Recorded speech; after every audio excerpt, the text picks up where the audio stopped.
Dacă ai putea trăi viața altcuiva, ai alege adevărul sau liniștea? Bun venit la Algoritmul Poveștilor, cu Clau și AI Clara.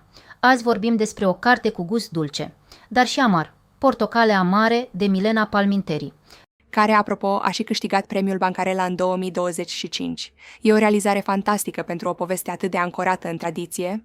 Exact. Povestea ne aruncă direct în Sicilia, undeva între anii 1920 și 1960. Mie, sincer, mi-a atras atenția ediția în sine de la prima vedere. Cum așa? Are marginile paginilor gravate cu portocale. E foarte vizuală, o lectură ideală de pus în valiză, pentru că pare super optimistă, o poveste despre vindecare. E o imagine frumoasă, clar, doar că, uite, ambalajul ăsta perfect de plajă ascunde, de fapt, ceva mult mai complex și mult mai dur. La ce te referi? Mi s-a părut că personajele iau decizii pline de iubire, mai ales când te gândești la gestul Nardinei. Vorbești despre chirurgia unei societăți patriarhale extrem de rigide, deci nu e doar o poveste dulce cu soare și vacanțe siciliene.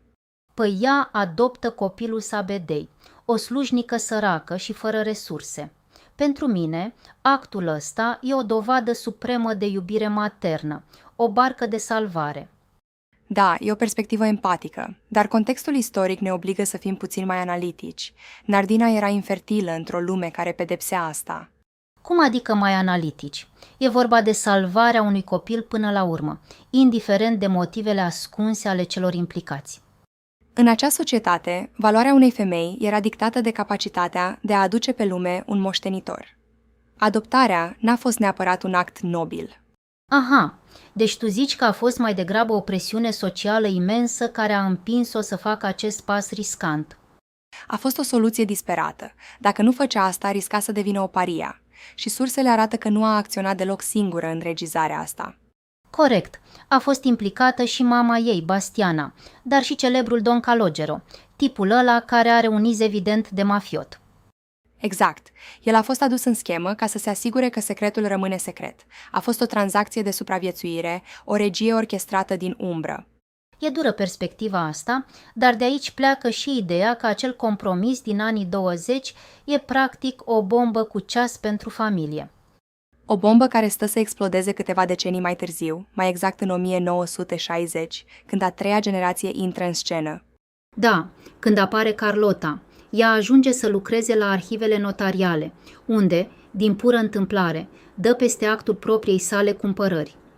Un șoc absolut imens. Și ce e fascinant e că autoarea chiar a lucrat în arhive și a găsit un document real similar.